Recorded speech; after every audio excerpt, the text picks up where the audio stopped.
नमस्कार मित्रांनो, अमोक चॅनलवर तुमचं मनापासून स्वागत आहे.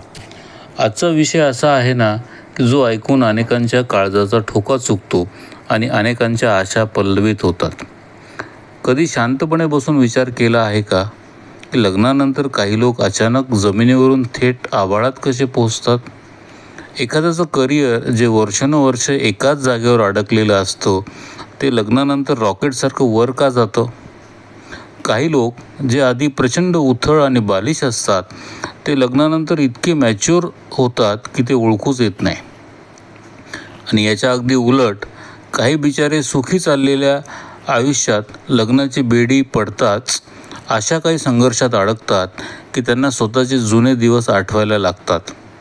आता इथे अनेकांना आपल्या शेजाऱ्याची किंवा स्वतःची आठवण आली असेल, बरोबर ना? पण ज्योतिषशास्त्रात या सगळ्यामागं एक अतिशय गुप्त आणि अत्यंत महत्त्वाची गोष्ट सांगितली जाते. ती म्हणजे तुमच्या कुंडलीतील 7वा स्वामी, ज्याला आपण म्हणतो 7th लॉर्ड. आता तुमच्या मनात लगेच प्रश्न आला असेल की अहो, हा स्वामी म्हणजे नेमकं काय आणि याचा आणि आमच्या आयुष्याचा काय संबंध आहे? तर मित्रांनो, अजिबात घाबरू नका. अगदी सोप्या भाषेत सांगतो. आपली कुंडली म्हणजे एक घर आहे, ज्या 12 खोल्या म्हणजेच भाव असतात. कुंडलीमधील प्रत्येक घरावर एका विशिष्ट राशीचं राज्य असतं आणि त्या राशीचा जो मालक ग्रह असतो त्याला आपण त्या घराचा स्वामी म्हणतो. मित्रो, ही कन्सेप्ट थोडं नीट समजून घ्या. एक साधं उदाहरण, जर तुमच्या कुंडलीच्या 7व्या घरात मेष रास असेल तर मंगळ हा त्या घराचा स्वामी झाला. आता हा 7वा स्वामी कुंडलीतील इतर कोणत्या खोलीत म्हणजे कोणत्या घरात जाऊन बसला आहे यावर सगळा खेळ ठरतो. तिथून तो थेट डिक्लेअर करतो की तुमच्या लग्नानंतर तुमच्या आयुष्यात कोणता मोठा भूकंप किंवा राजयोग येणार आहे. कारण लक्षात ठेवा, 7वा भाव म्हणजे फक्त नवरा बायको किंवा रोमांस नाही. तो भाव आहे तुमची पार्टनरशिप, तुमचं नशीब, तुमची समाजातील इज्जत आणि सगळ्यात महत्त्वाचं म्हणजे तुमच्या आयुष्यात येणाऱ्या व्यक्तीसोबतचं असलेलं तुमचं कर्मबंधन. आणि गंमत बघा, न्यायदेवता शनी महाराज हे 7व्या भावात उच्चस्थ मानले जातात. का माहीत आहे? कारण हा भाव माणसाला हवेत उडण्यापासून रोखतो, त्याला जबाबदारी शिकवतो, संसाराचं बंधन काय असतं ते दाखवतो आणि रिलेशनशिपमधून खरी मॅच्युरिटी देतो. म्हणूनच तर काही उन्हाळ पोरं लग्नानंतर एकदम सुधरवून जातात. चला तर मग तुमची कुंडली उघडा आणि बघा तुमचा 7वा स्वामी वेगवेगळ्या घरात गेला तर नेमकं काय घडून आणतो. एक एक करून सगळे 12 भाव अतिशय सविस्तरपणे पाहूया. 7वा स्वामी पहिल्या घरात म्हणजेच 7th Lord in first house. लग्नानंतर तुमची पर्सनॅलिटी पूर्ण बदलून जाते.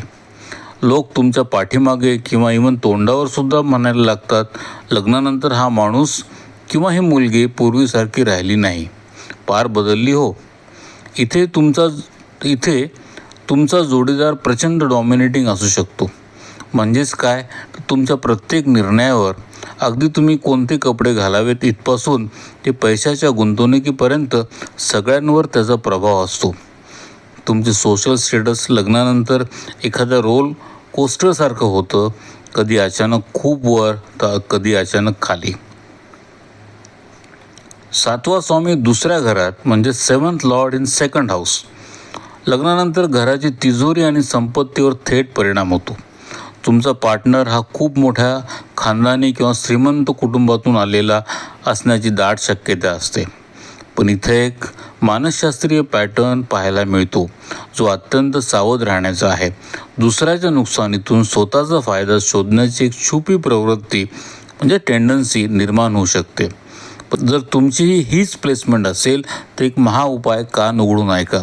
आयुष्यात कधीही आर्थिक मंदी येऊ द्यायची नसेल तर दान, अन्नदान आणि भंडारा करत राहा. हे उपाय तुमच्यासाठी संजीवनी ठरणार आहेत. 7वा स्वामी तिसऱ्या घरात म्हणजे 7th Lord in third house. He placement अजिबात सामान्य नाही. इथे सगळे काही हटकं होतं.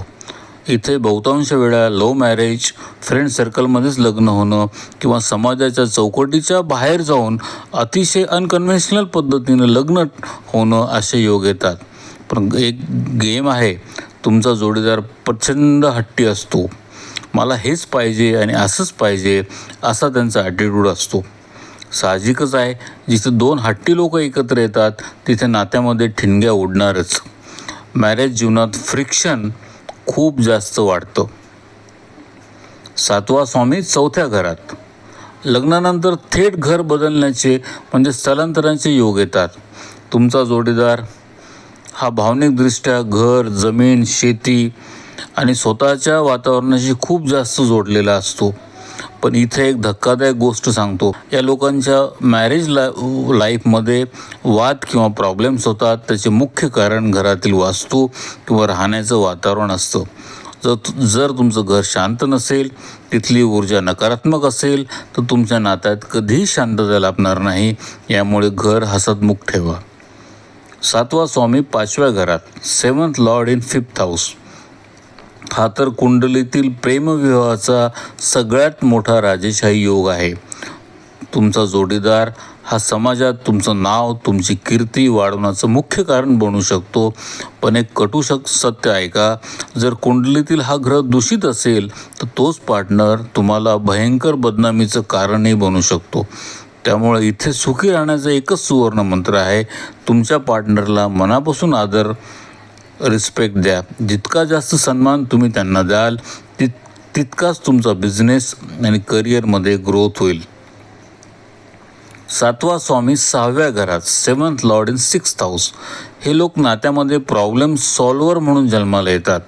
जोडीदाराच्या आयुष्यात कितीही मोठ्या अडचणी आल्या तरी हे लोक त्या अडचणी स्वतःच्या समजून अतिशय खंबीरपणे पाठीशी उभे राहतात. पण कधीकधी हे नातं एखाद्या जुन्या जन्माच्या कर्जासारखं, कार्मिक डेथसारखं वाटायला लागतं. कितीही केलं तरी यांचा जोडीदार समाधानी होत नाही. यामुळे नात्यामध्ये काही काळासाठी डिस्टन्स, सेपरेशन किंवा प्रचंड मानसिक ताणतणाव अशा कठीण फेजमधून जावं लागतं. 7वा स्वामी 7व्या घरात. इथे तुमचं लग्न म्हणजेच मॅरेज हे संपूर्ण आयुष्याचं केंद्रबिंदू बनतं. तुमच्या दोघांमधील बॉन्डिंग इतकं स्ट्रॉंग असतं की लोक तुमच्या जोडीचं कौतुक करतात. पण देव जेव्हा सगळं चांगलं देतो तेव्हा एक परीक्षा नक्की घेतो. इथे दोघांमध्ये इगो आणि एकमेकांवर हुकूम चालवायची वृत्ती खूप जास्त असते. जर तुमच्या दोघांमध्ये मॅच्युरिटी असेल आणि तुम्ही एकमेकांचा इगो सांभाळून घेतलात तर विधात्याची शपथ, तुम्हाला आयुष्यभर अत्यंत सुख आणि अद्भुत अशी साथ लाभेल.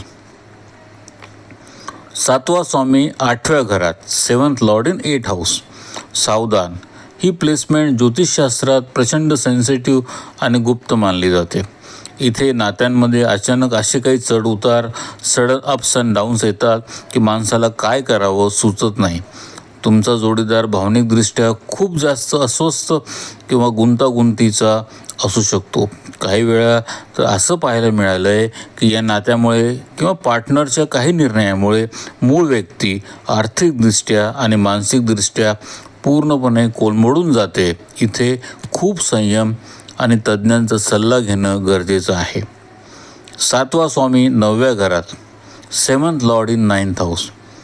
तुमचा पार्टनर हा प्रचंड तत्ववादी असतो. त्याचे स्वतःचे काही धार्मिक विचार, नियम आणि मतं असतात आणि नेमका इथंच प्रॉब्लेम होतो.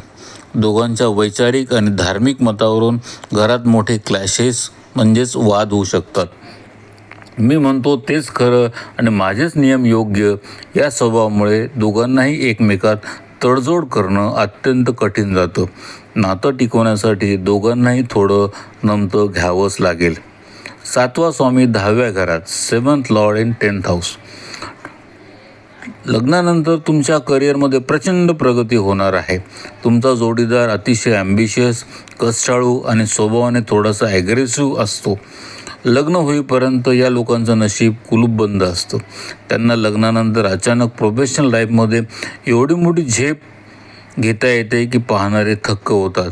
तुमचा पार्टनर तुमच्यासाठी साक्षात लक्ष्मी किंवा कुबेर बनून येतो. 7वा स्वामी 11व्या घरात. 7th Lord in 11th house. हा योग तुम्हाला भरपूर आर्थिक लाभ आणि एक अत्यंत सपोर्टिव्ह पार्टनर देतो. जोडीदार तुमच्या पाठीशी ढाल बनून उभा राहतो. पण पिक्चर अभी बाकी है. इथे तुमच्या सासरच्या मंडळींमुळे तुमच्यावर मानसिक किंवा सामाजिक प्रेशर येण्याची दाट शक्यता असते. तसेच काही वेळा जोडीदाराच्या अचानक उद्भवणाऱ्या आरोग्यविषयक समस्यामुळं कौटुंबिक जीवनात प्रचंड इमोशनल स्ट्रेस वाढू शकतो. 7वा स्वामी 12व्या घरात. ही प्लेसमेंट जितकी गूढ आहे तितकीच कमालीची आध्यात्मिक आहे. हा ग्रह जर चांगला असेल तर तुमचा जोडीदार तुम्हाला थेट परदेशात घेऊन जाऊ शकतो किंवा तुम्हाला आतून पूर्णपणे बदलून एका अध्यात्माकडे झुकलेली व्यक्ती बनवू शकतो. पण लक्षात ठेवा, या नात्याचा सगळ्यात मोठा पाया आहे विश्वास. जर तुमचा निस्सीम विश्वास असेल तरच तुमचं नातं एखाद्या दैवी नात्यासारखं वाटेल. पण जर या ग्रहांवर पापग्रहांची दृष्टी असेल तर संशयाचं पिल्लू डोक्यात शिरून ट्रस्ट इश्यूजमुळे नातं तुटण्याच्या उंबरठ्यावर येऊ शकतं. माझ्या प्रिय मित्रांनो, कुंडलीतील हा 7वा स्वामी फक्त तुम्ही कोणाशी लग्न करणार हे सांगत नाही. तो हे सांगतो की तुमच्या आयुष्यात येणारी ती व्यक्ती तुमचं संपूर्ण कर्म, तुमची विचारसरणी आणि तुमचं नशीब कसं बदलून टाकणार आहे. कदाचित लग्नानंतर तुमच्या आयुष्यात जे काही बदल झाले असतील त्यामागं खरं ज्योतिषीय कारण आज तुम्हाला नक्कीच समजलं असेल. खाली कॉमेंट करून सांगा तुमचा 7वा स्वामी कुंडलीतील नेमक्या कोणत्या घरात बसला आहे. पुढच्या भागात परत भेटूयात. धन्यवाद.